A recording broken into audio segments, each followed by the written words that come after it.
नमस्कार दोस्तों, हाल ही में 22 जनवरी को अयोध्या में राम मंदिर की इनॉग्रेशन की गई, जहां प्राण प्रतिष्ठा हुई।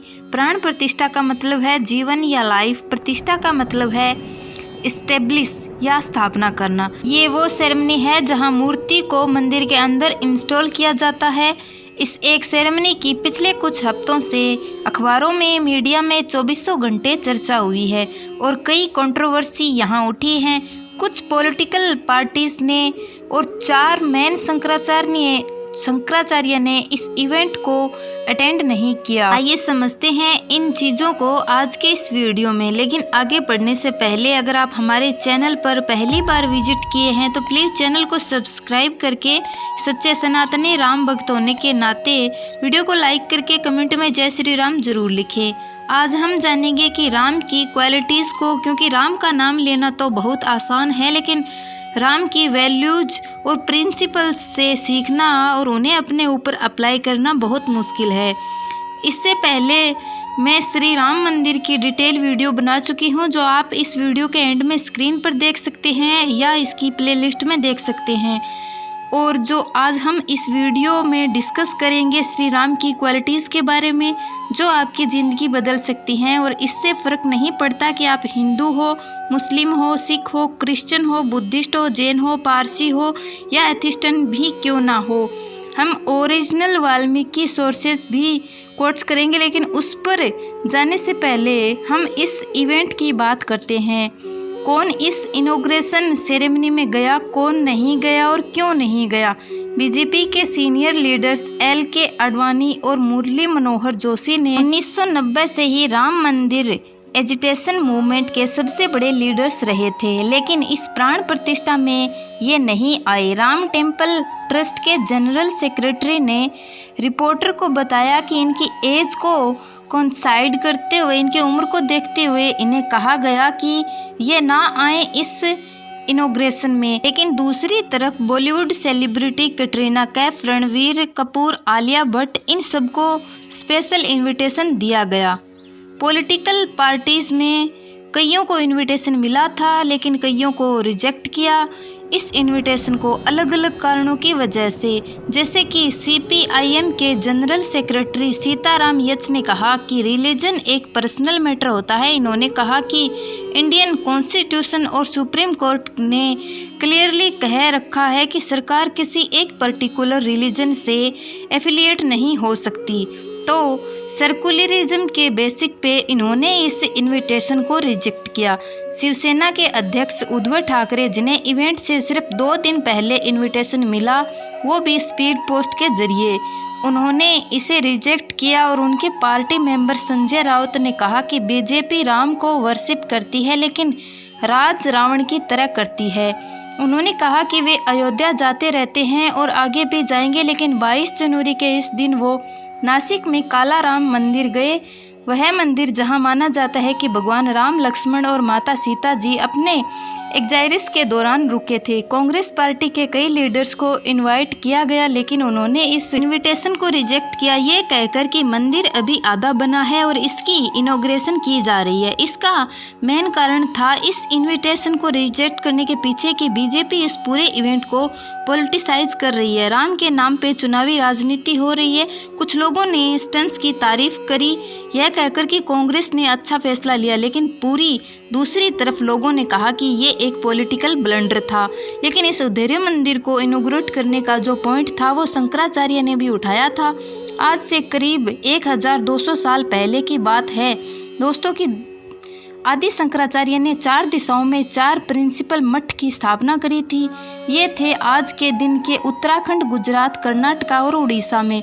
हर एक मठ के एक मुख्य पुजारी थे जिन्हें शंकराचार्य कहा गया। तो 4 मठ और 4 शंकराचार्य, इन 4 में से किसी ने भी इस इवेंट को अटेंड नहीं किया।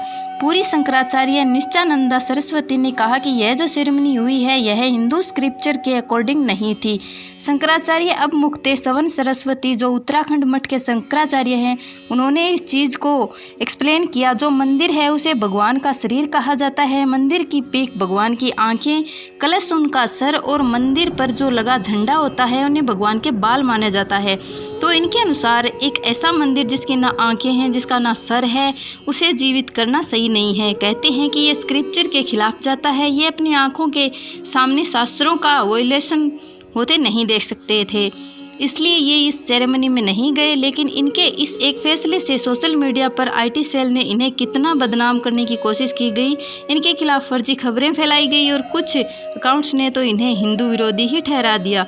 इन आईटी सेल और गोदी मीडिया वालों ने प्रधानमंत्री मोदी को इन शंकराचार्यों से भी बड़ा हिंदू घोषित कर दिया। कुछ तो उन्हें विष्णु का अवतार भी कहने लगे।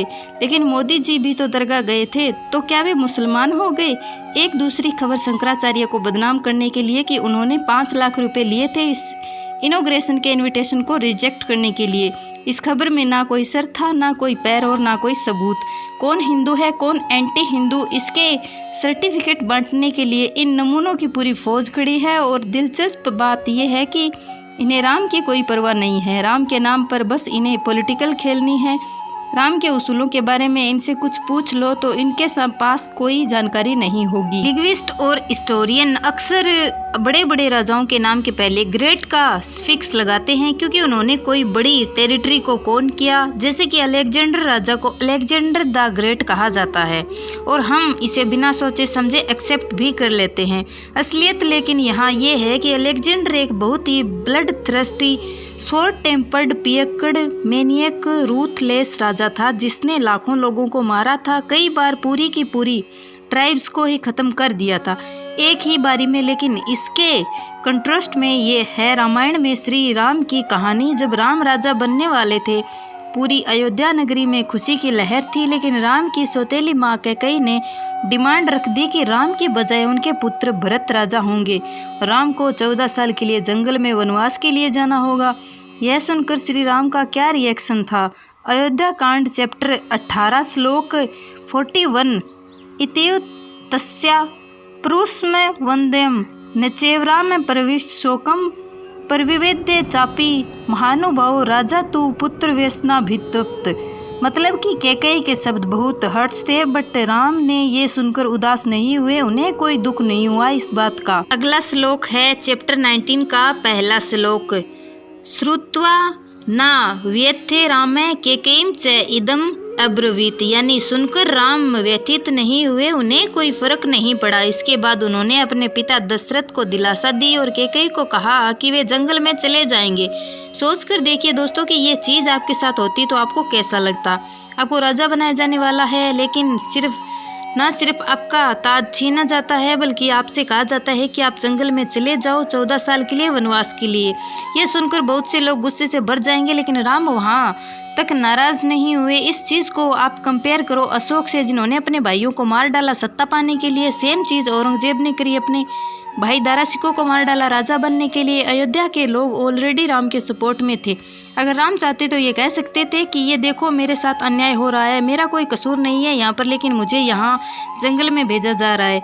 वो भी चाहते तो राजा बन सकते थे कैकेयी और भरत को जेल में डालकर, लेकिन उन्होंने ऐसा नहीं किया। यहाँ ये बात बड़ी ध्यान देने वाली है कि अयोध्या के लोग सही मायनों में बिल्कुल सपोर्ट में थे राम के। पिछले चैप्टर 17 में लिखा गया कि वे राम को राजा बनता देखना चाहते थे, उससे ज़्यादा कुछ नहीं चाहते थे। और इसके पीछे कारण यह था कि श्लोक 15 में लिखा है कि राम कितने वर्चुअल थे, सभी लोगों को लेकर उनके दिल में कंपैशन था। लेकिन राम बड़े कॉल्मली शांतिपूर्ण तरीके से डिसाइड करते हैं कि वे जंगल में चले जाएंगे। चैप्टर 19 श्लोक 20 में लिखा गया है कि राम कैकेयी को क्या कहते हैं।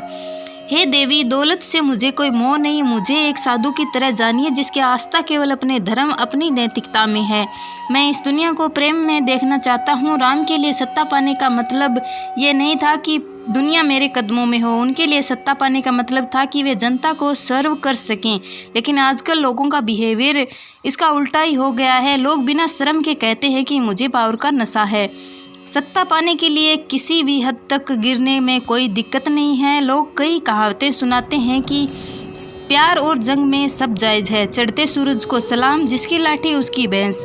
इन सभी कहावतों में पावर को, सत्ता को कितना सर पर चढ़ाया जाता है, लेकिन हम चाहते हैं कि आप अपना नजरिया बदलो। चैप्टर 19 श्लोक 24 में बस वो एक शिकायत के केस से करते हैं कि अगर भरत को राजा बनाना था तो आपने पिताजी को क्यों कहा, मुझे क्यों नहीं कहा। लगता है कि आपको इतना भी विश्वास नहीं था मुझ पर। तो एक सीधा सबक यहाँ पर हमें मिलता है कि ह्यूमैनिटी, कंपैशन और फॉरगिवनेस, अगर अपनी मोरलिटी को बचाकर आपने कुछ खोया तो क्या खोया, और अपनी मोरलिटी को त्याग कर कुछ पाया तो क्या पाया।